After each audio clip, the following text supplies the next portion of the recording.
हरे भरे पहाड़ों और चमकती नदी के बीच बसा था एक शांत गांव धनापुर।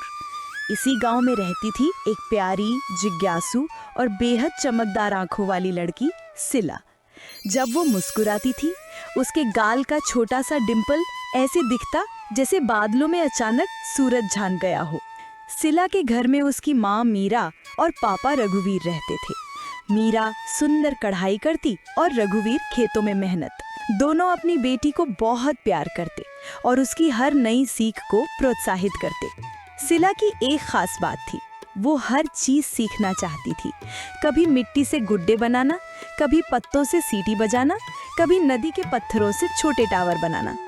गांव वाले अक्सर कहते, ये लड़की नहीं, चलता फिरता जादू है। एक दिन स्कूल में घोषणा हुई, पास की घाटी में एक ज्ञान महोत्सव होने जा रहा है जहां बच्चे अपनी कला दिखाकर पुरस्कार जीत सकते हैं। सिला की आंखें चमक उठीं। मैं भी भाग लूंगी, मैं कुछ ऐसा बनाऊंगी जो कोई सोच भी न सके। घर पहुंचकर उसने उत्साह से माँ पापा को बताया। लेकिन क्या बनाना चाहती हो? मैं हवा से खुद हिलने वाला पुतला बनाऊंगी, ऐसा जो तूफान से न टूटे। वाह, बड़ा सपना है, कोशिश भी बड़ी करनी पड़ेगी। सिला ने अगली ही सुबह लकड़ियां, कपड़ा, पत्ते और रस्सी जुटा लिए और काम पर लग गई। सब कुछ अच्छा चल रहा था, लेकिन तभी आसमान में अजीब काले बादल छा गए। गांव में अचानक भयंकर तूफान आया। पेड़ जड़ से उखड़ते, खेतों की फसल बर्बाद होती नजर आ रही थी। सिला खिड़की से घबराकर बाहर देख रही थी। रात भर तूफान चलता रहा। अगली सुबह सिला अपने पुतले को देखने दौड़ी, लेकिन उसका दिल बैठ गया। पुतला पूरी तरह टूट चुका था। रस्सियां खुल गई थीं, पत्ते उड़ गए थे, लकड़ी के टुकड़े यहाँ वहाँ बिखरे पड़े थे। सिला जमीन पर बैठकर रोने लगी। सब खत्म हो गया, मैं अब महोत्सव में कैसे जाऊंगी? तभी माँ पास आई। बेटा, तूफान चीजें तोड़ देता है, पर इंसान का हौसला नहीं, जब तक इंसान खुद हार न माने। पर सिला चुपचाप कमरे में चली गई। उसका मन टूट चुका था। उसी दिन दोपहर को पापा हड़बड़ाते हुए घर आए। नदी का पानी बहुत बढ़ गया है, अगर जल्द कुछ न किया गया तो गांव में बाढ़ आ जाएगी। गांव में हड़कंप मच गया। लोग डर से रोने लगे। कुछ अपना सामान ऊपर रख रहे थे। तभी खबर आई, नदी के पास वाले पुल की रुकावट टूट गई है और बड़े बड़े पेड़ व पत्थर फंसकर पानी को गांव की तरफ मोड़ रहे हैं। अगर मलबा ना हटाया गया तो गांव डूब सकता है, लेकिन नदी के पास जाना बहुत खतरनाक था।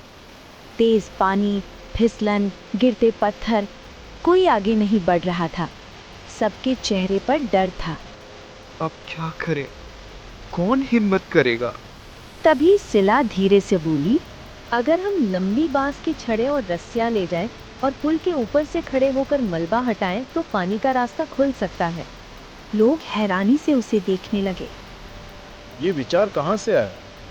मैं पुतला बना रही थी, उसमें भी लकड़ी और रस्सी का संतुलन देखकर यही तरीका दिमाग में आया। बच्ची सही कह रही है, कोशिश करनी चाहिए। गांव के लोगों ने बांस, रस्सियां और औजार लिए और नदी की ओर निकल पड़े। सिला भी दूरी पर खड़ी होकर निर्देश दे रही थी। नदी बेहद डरावनी थी, कभी तेज लहरें, कभी बड़े पत्थर लुढ़कते हुए। गांव वाले रस्सियां बांधकर मलबा हटाने लगे। एक छोटी सी गलती किसी की जान ले सकती थी। अचानक एक बड़ा लकड़ी का ठूंठ तेजी से बहता हुआ रस्सी में फंसने लगा। रस्सी टूटने वाली थी। सिला जोर से चिल्लाई, उधर, पहले उस लकड़ी को हटाओ, नहीं तो रस्सी टूट जाएगी। गांव वाले तुरंत उस दिशा में भागे और मिलकर भारी ठूंठ को हटाया। थोड़ी देर की लगातार मेहनत, डर और पसीने के बाद नदी का रास्ता साफ हो गया। पानी फिर अपनी मुख्य धारा में बहने लगा। गांव के लोग खुश होकर चिल्लाने लगे, हम बच गए, सब सुरक्षित है। सबकी नजर सिला पर थी। उसकी समझदारी और हिम्मत के बिना गांव डूब सकता था। रात को जब सब लोग सिला की तारीफ कर रहे थे, वो चुप थी। क्या हुआ बेटी, खुश नहीं हो?